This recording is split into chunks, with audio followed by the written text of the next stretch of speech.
गरीब साध साध सब नेक हैं, आप अपनी ठोरे।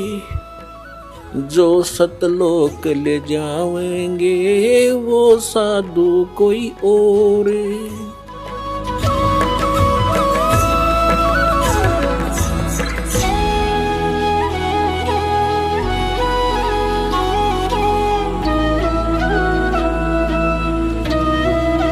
परमपिता परमात्मा पूर्ण ब्रह्म सर्वश्रेष्ठी रचनहार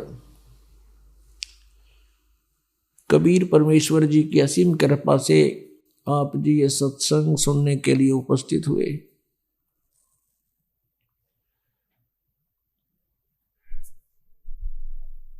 भक्ति मुक्ति के दाता सतगुरु, ये भटकत प्राण फिरंदा, उस साहेब के हुक्म बिना नहीं तरवर पात हिलंदा।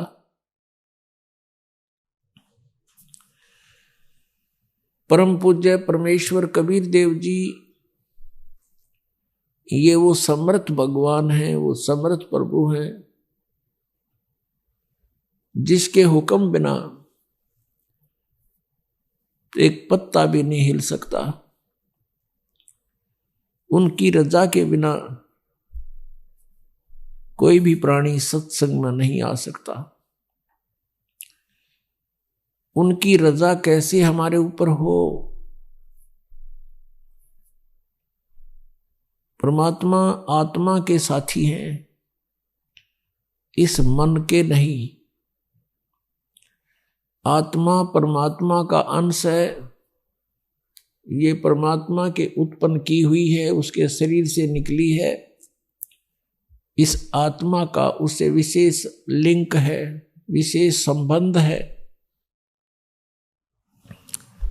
जैसे माता को अपने पुत्र पुत्री कितने प्रिय होते हैं, ठीक इसी प्रकार उस परम पिता ने, जिसमें सभी गुण विद्यमान हैं, तुमेव माता च पिता तुमेव, तुमेव बंधु च सखा तुमेव, तुमेव विद्या च द्रविणी तुमेव, तुमेव सर्व मम देव देव। ये वो परमात्मा है जिसमें माता पिता मित्र और भाई के सभी गुण विद्यमान हैं।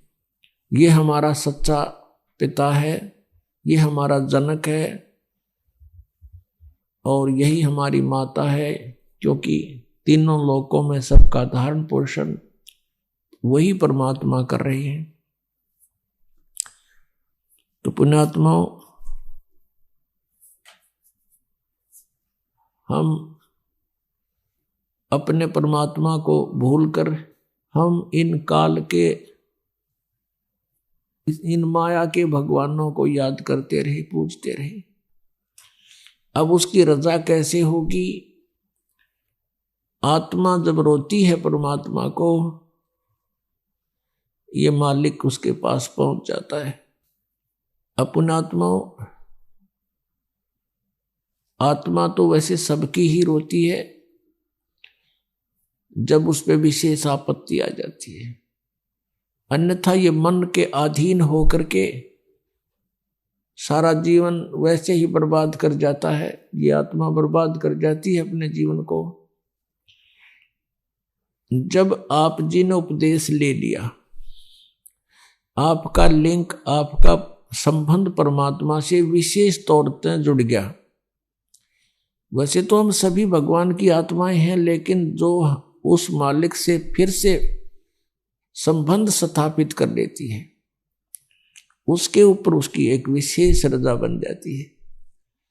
और फिर वो आत्मा सच्चे दिल से पुकारता है परमात्मा को, तो फिर उसकी रजा उस पर बनती है।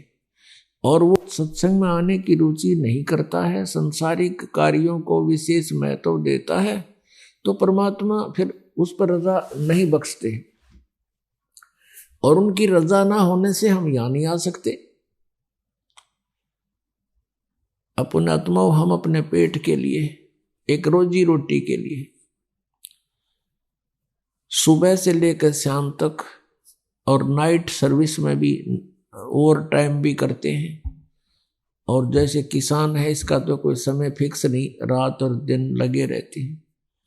तो किस लिए लगे रहते हैं कि केवल एक पेट भरे और एक मकान बन जा, बढ़िया कपड़े खरीद ले, ब्याह शादी हुआ उसमें खूब खर्चा कर दे। इनके लिए हम सारा जीवन लगे रहते हैं और वो भी हमसे सफल नहीं हो पाता।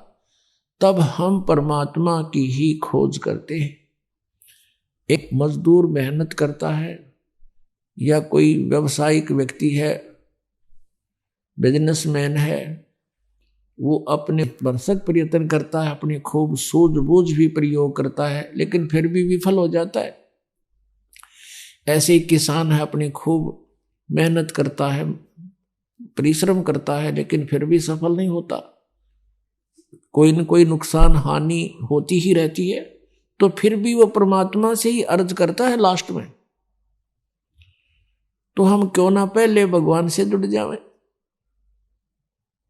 और उनके द्वारा दिए गए मार्ग पर हम लग जावें। क्या बताते हैं परमात्मा? दुख में सुमरण सब करें, सुख में करे न कोई। जय सुख में सुमरण करे तो दुख काहे को होवे। सुख में सुमरण किया नहीं, दुख में करते याद। कह कबीरता दास की ही कौन सुने फरियाद।